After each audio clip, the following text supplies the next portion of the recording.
With the arrival of Evie Pig, a lot of things are about to change in Peppa's family. Or maybe not.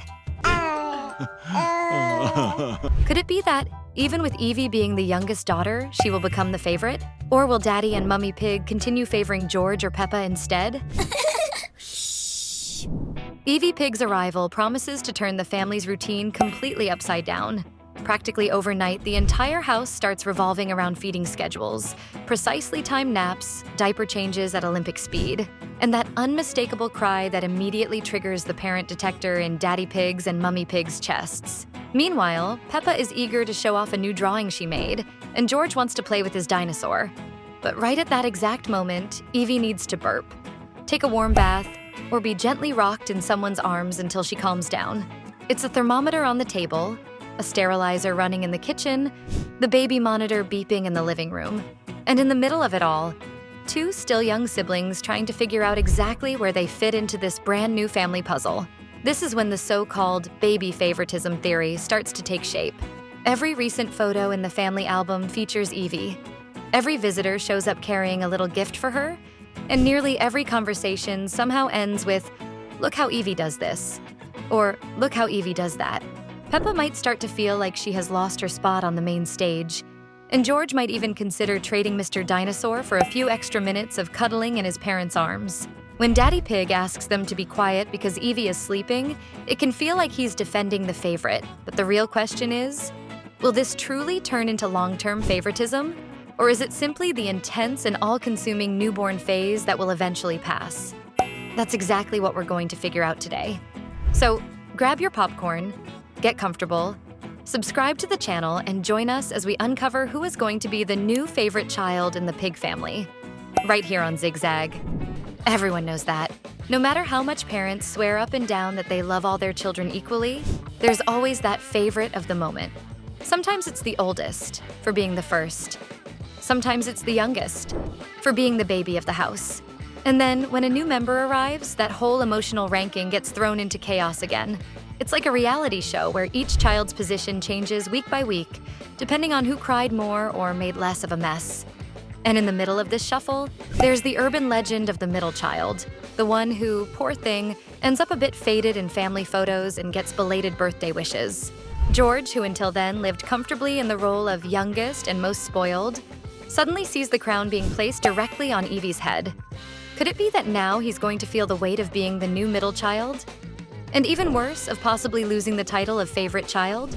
Before Evie showed up, George reigned supreme as the youngest in the pig family. That meant automatic privileges. He could interrupt any of Peppa's games, use her toys without asking, and even make everyone stop whatever they were doing just to help him. Because he's smaller, and Peppa has to set the example. It was practically a free pass to butt into everything without ever getting in real trouble. And of course, Peppa had to swallow that favoritism, because in the cuteness ranking, George was always on top. At least until now, when Evie's arrival might shake up his whole reign. And if there's one moment that defines the peak of this pampering, it's George's birthday episode. They didn't just take the little pig to a dinosaur museum, which coincidentally is his biggest passion, but they also managed to rent out the entire place just for the family, guaranteeing a completely unsupervised tour without any staff around. Seriously, what kid gets an entire museum as a gift for the day?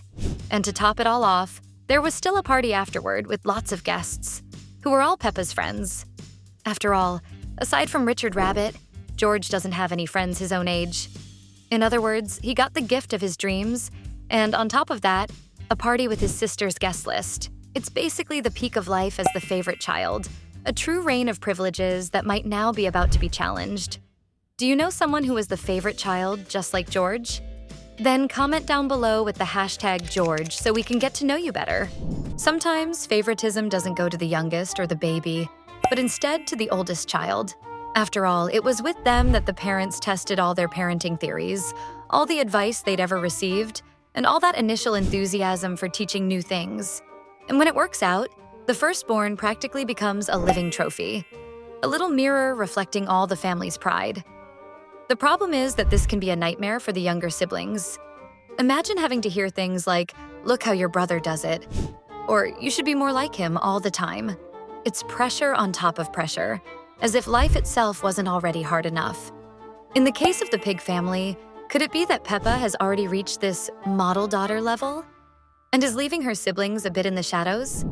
If there's anyone who has always reigned on the throne of favoritism in the pig family, it's Peppa. She's constantly surrounded by friends at home, and it's no exaggeration to say that Susie Sheep practically lives there. If one day she showed up at the breakfast table in pajamas, nobody would even blink. On top of that, Peppa has VIP access to Mummy Pig's computer, using it whenever she wants, even if that means accidentally deleting an entire work file just to play on the computer. And of course, no one gets mad. After all, it's Peppa, and any scolding quickly turns into laughter in the end. But the real peak of this favorite daughter life was when she met none other than the Queen of England. And it didn't stop there. Her Majesty not only talked to her, but also agreed to jump in muddy puddles, crown and all. And to think that Peppa not only met the Queen, but also got the most important lady in the United Kingdom to get her shoes dirty. It's almost as if the entire show confirms, yes, this little piggy is treated like royalty, even by actual royalty. If that's not the privilege of being the favorite child, honestly, I don't know what is. And speaking of royalty, Daddy Pig has also had his moment as a monarch. Or rather, as a superstar.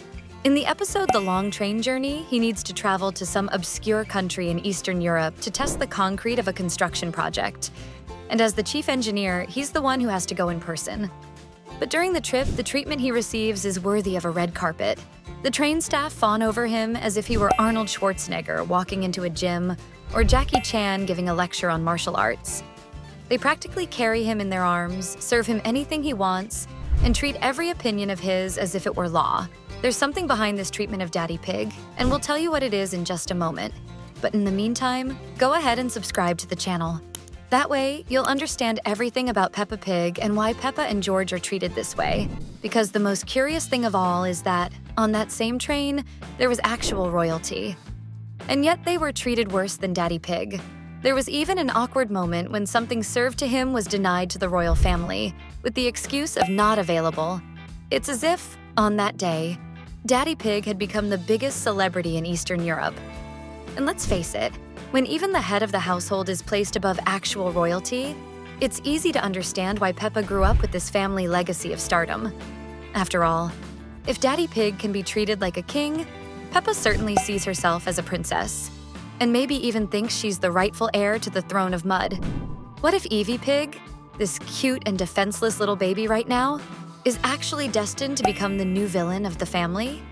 Think about it. She will grow up surrounded by pampering, with everyone doing everything for her, getting attention 24 hours a day. There will always be someone to change her, feed her, rock her, sing songs. And when she starts walking, every stumble will be treated like a national event. With that level of spoiling, it wouldn't be surprising if Evie became the child who runs the house, giving orders as if she were the CEO of the pig family. Peppa and George better watch out, because a little sister with that kind of power can turn any gathering into a territorial war. But what if in the end, the real new villain isn't Evie? Maybe Peppa, bothered by losing her spotlight, will start getting more competitive and come up with elaborate plans to reclaim her throne as the favorite. Or maybe it will be George, who has already lost his spot as the youngest and could also see his share of attention drop to zero, who ends up turning into a grumpier brother than ever. In the end, no one really knows who will don the antagonist's cape in this story. And what about you? What do you think? Will Evie take over everything, or will Peppa and George become the true villains of this new phase?